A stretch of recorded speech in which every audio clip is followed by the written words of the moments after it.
Платформата улеснява закупуването на купони за училищно хранене, като родителя спестява време, средства и нерви спрямо стандартният начин. Тя може да се достъпва от всяко едно устройство и компютър, свързан с интернет.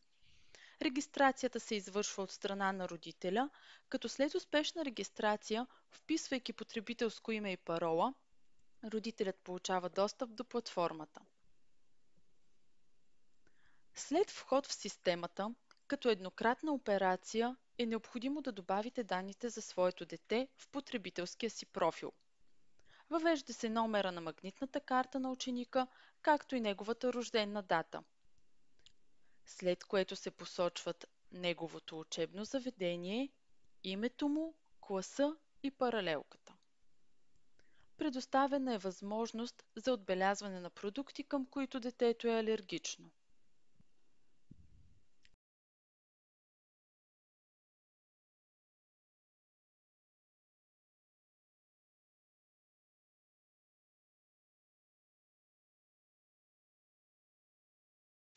За да се използва пълноценно системата, следва родителят да заплати месечна такса, като при заплащането на годишен абонамент получава отстъпка от цената. Поръчка за храна, родителя вижда менютата за датите, в които кетъринг фирмата ги е въвела. Всяко едно от менютата може да бъде разглеждано с пълното си съдържание.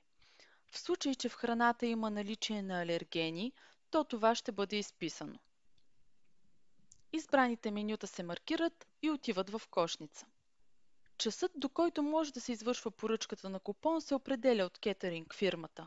Избраните купони могат да се редактират преди да бъде извършено плащането.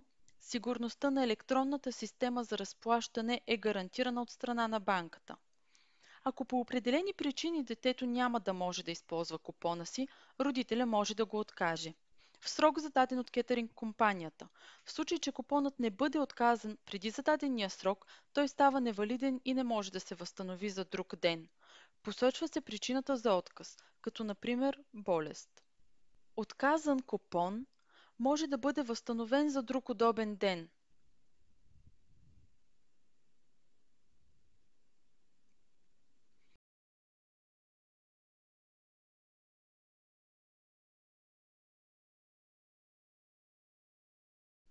Детето се идентифицира в стола с магнитна карта, която дава информация на персонала за обяда, който трябва да бъде предоставен.